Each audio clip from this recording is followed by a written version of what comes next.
This is an R34 generation Nissan GT-R, a V-Spec no less, and it's bone stock. This thing is empirically cool, and when you see one, you are legally bound to go, ooh. Now, car people will get it, they'll appreciate it. Non-car people, well, that might take some explaining. Most people will probably get as far as Fast and the Furious and Gran Turismo, and those are perfectly valid reasons for this thing to be in the public consciousness, but there's more to it, and I want to find out what that is. I mean, it can't just be hot laps of the Midfield Raceway and the Lake Paul Walker. Let's investigate. First up, it looks awesome. It's chunky, angry, and kind of powerfully turn of the century. It's a square to the road, some might say, and that's before you get to the really good bit, the motor. This, the RB26DETT motor. Now, equipped with turbo grunt, it kicks out 279 brake horsepower and 289 pounds-foot. Officially, that's because of an agreement between Japanese manufacturers to cap power, which none of them ever broke at all, and none of these have ever been tested stock at over 300 horsepower.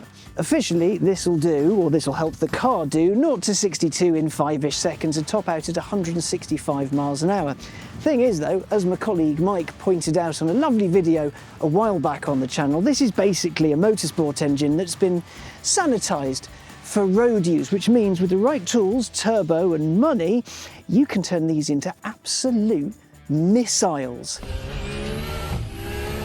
I think I might want to do that to one of those myself.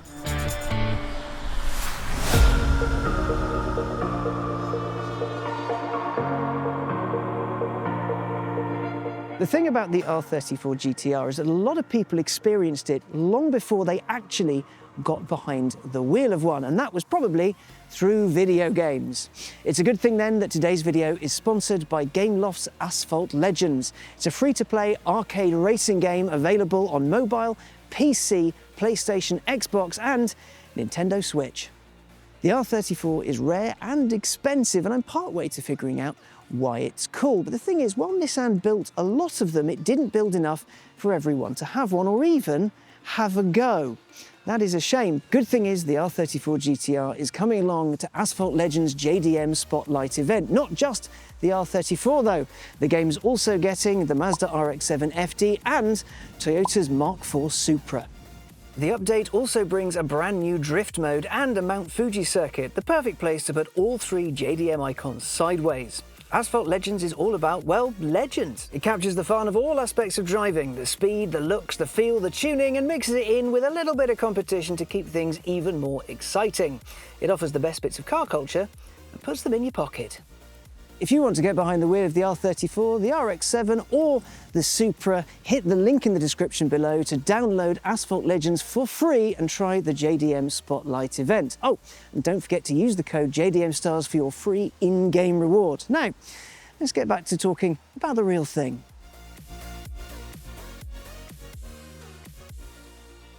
I want to know why GT-Rs, specifically the R34, but GT-Rs in general, are cool. Why is this cool? It can't just be Gran Turismo and Fast and the Furious. It's not just that. No, it's not.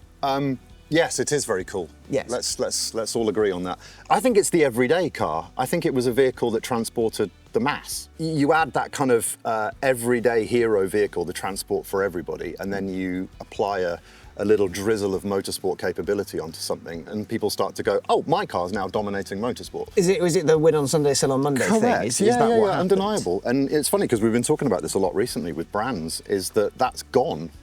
It doesn't happen anymore. So you've got things like GT3 championships now, which are these cars that are already selling, that are going racing to sell more road cars. It's the other way around, right? And they're all exactly the same, and balance of performance makes them homogenized. Yeah. Because there's no dominating factor anymore. Wind back to, so we're talking R34, but you've got to talk that first. Yeah. Hakasuka, Fuji Raceway, screaming inline 6, incredible car, dominated Japanese touring cars. So you've got motorsport dominance. I mean, the heart of this is its engine. Correct.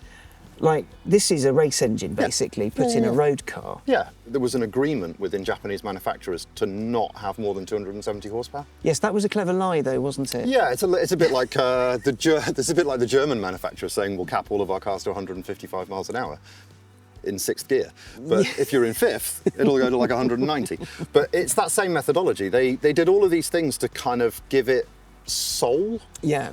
Like, I think everyone that drove one knew that it had more than 270 brake. We've got the vanilla here. Yeah, I mean, as vanilla goes, it's quite punchy. It's wild. And now everyone wants vanilla, right? Because vanilla is always best. But if you sprinkle some hundreds and thousands on it, it can become utterly incredible. Yeah, and it was that first kind of PlayStation car. Yeah, it's why we all have a love affair with the Suzuki Alto.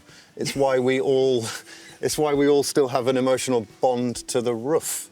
And a Mazda Demio. Correct. And it's that, I think, you put something in the hands of everyone without them having to spend any more than $200. Yeah. And if we're talking about design, right, yeah. It's surfacing.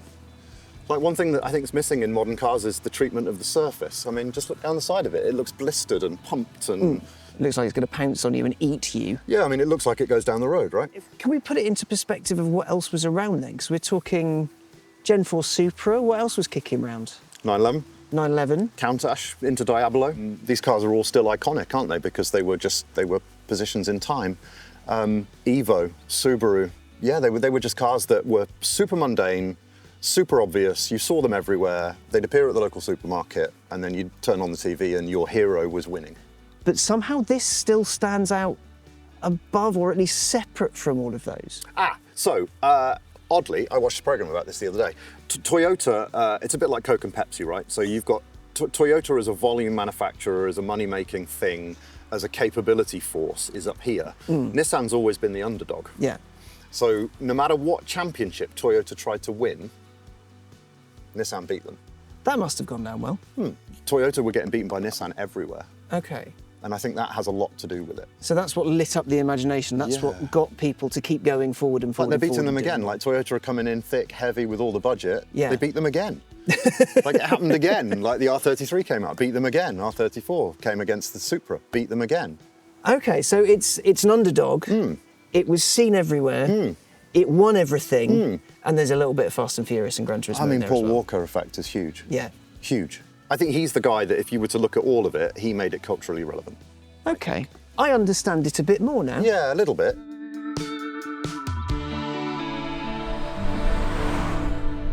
What's odd, and also quite wonderful about the GT-R and the mythos surrounding it, is where it came from, its beginnings. You see, this owes its entire existence to a car company from the 1950s called Prince. That was later subsumed by Nissan, but it was a normal person car. It was just something you bought and you got around in and you did everyday stuff in. And then motorsport happened, and then this happened. It's very much of its era. I get why people like it, but there are some quirks. So the steering, because this is an old all-wheel drive car, steering, I mean, the wheel does what you ask it to do. You can feel it a little bit, turn in, off we go, but it's not pin sharp like the all-wheel drive sports cars of today. There is a little bit of guesswork involved. I know at the time it was the pinnacle.